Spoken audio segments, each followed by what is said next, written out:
Hello, you guys. Welcome back to Students Ace Life. I hope you're having a wonderful week and a wonderful day. Today's video is about how you can motivate yourself to actually study. This is part 2 of a mini series that we started last week, where we talked about how to study, how to create a study guide, and what are the tips that I have to create a study plan.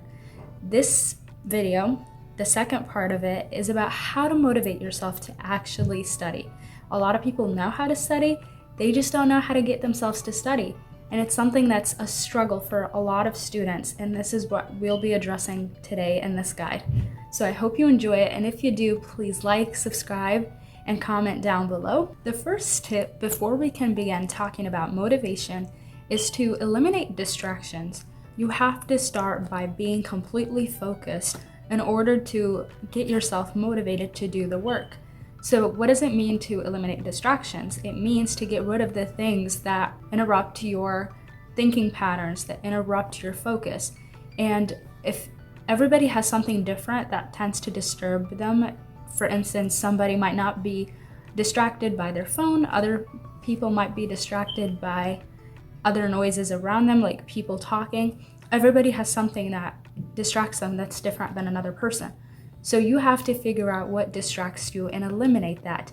And you have to take matters into your own hands. You can't make up excuses. You can't say, oh, I can't get rid of people around me. I have to study with my family around me, or I have to study with this and that around me. You have to take matters into your own hand and eliminate distractions. Otherwise, you are not gonna study because you're not focused. And if you're not focused, and if your mind is in 100 different directions, then you're not gonna be motivated to study. The second tip is to choose inspiring scenery. Choosing inspiring scenery doesn't just mean going to work at a place that is very, beautiful, like the Grand Canyon or a park or like a forest or natural scene.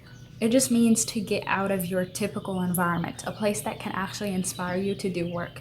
Because if you're stuck in a typical everyday environment like a classroom, a living room, or your own room, that's not gonna be motivating enough for you to actually do the work, because you're gonna associate that environment with boredom while you're working. And if you feel bored, you're not gonna wanna work. So choose an environment that's very new to you, so that you can start and be inspired to actually start working, because we associate where we function, the environment around us impacts us a lot. So we associate emotions with the places around us. So choose places that you can associate with positive feelings, so that you can have those positive feelings while you're working. Also, creative processes are stimulated by the environment around you, and especially natural environments and beautiful scenery. It stimulates the creative processes in your brain. That's why poets, musicians, people who work in the creative arena, they tend to love nature and spend a lot of time outside. It's because of that big association.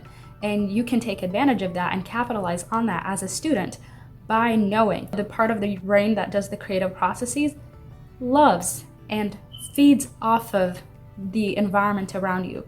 Specifically, scenery that is inspiring and beautiful and natural. The third tip is to start small. If you have 7 exams that you are taking in 1 week for finals, you should not be making a 12-point to-do list that you are trying to accomplish in one sitting. That's very unrealistic and quite intimidating and overwhelming, and nobody wants to do that.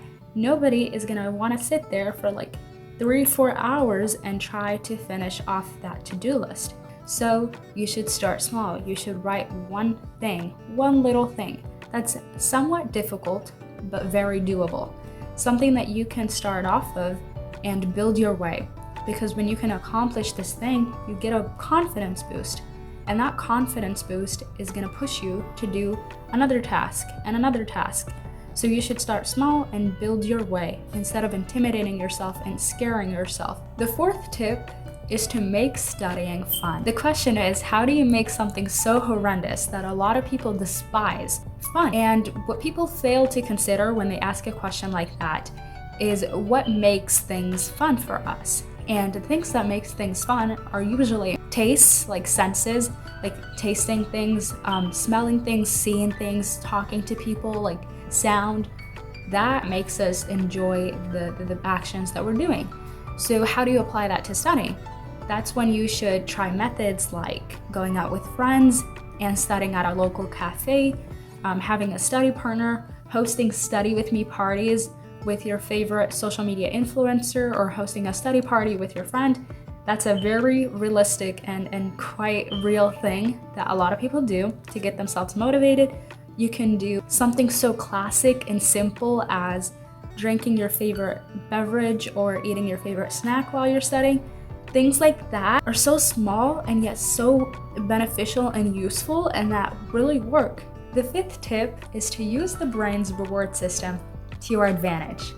After you have implemented the methods from the previous tip, you will come to realize that your energy has waned off in the middle of the study session. So after you've gotten over that initial hump of motivation that you needed at the beginning by using the methods mentioned previously, you will start to realize that your energy still needs refuel in the middle of the study session.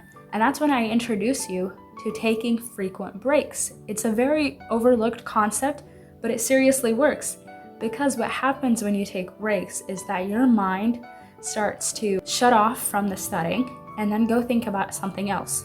And then when you return to the studying, you come refreshed, you come re-energized, and you come looking at it from a different perspective. A question that comes up at this time is, what kind of breaks should I take and for how long? And that is a very subjective question. I can't sit here and tell you what you are going to enjoy in the middle of a study session. That's up to you. It's very subjective. Everybody has something that they enjoy that is completely different from another person. So figure out what that thing is. I will say one thing though, please don't make it something like an activity that can affect you negatively. If going on social media or browsing your phone tends to be a major point of weakness for you, then don't do it as a study break. Don't do that in the middle of a study session, because I guarantee you will not get off of your phone. So it is of utmost importance at this point to figure out what it is that you are weak in and avoid that thing. Don't put yourself in a situation where you're gonna be tempted and know that you will give into that temptation, because it's not wise. So figure out what your point of weakness is and avoid it, because otherwise you're gonna be canceling the progress that you've made. Bonus tip for my fellow believers. I don't care how many tips you apply, I don't care how many videos you watch, you have to ask God to help you. If you don't go into that exam knowing full well that Jesus has got your back, then you're not gonna do anything. I don't care how many videos you freaking watch, you need Jesus, man. And if you don't ask him, then you're not gonna have his help. Those who do not ask do not have.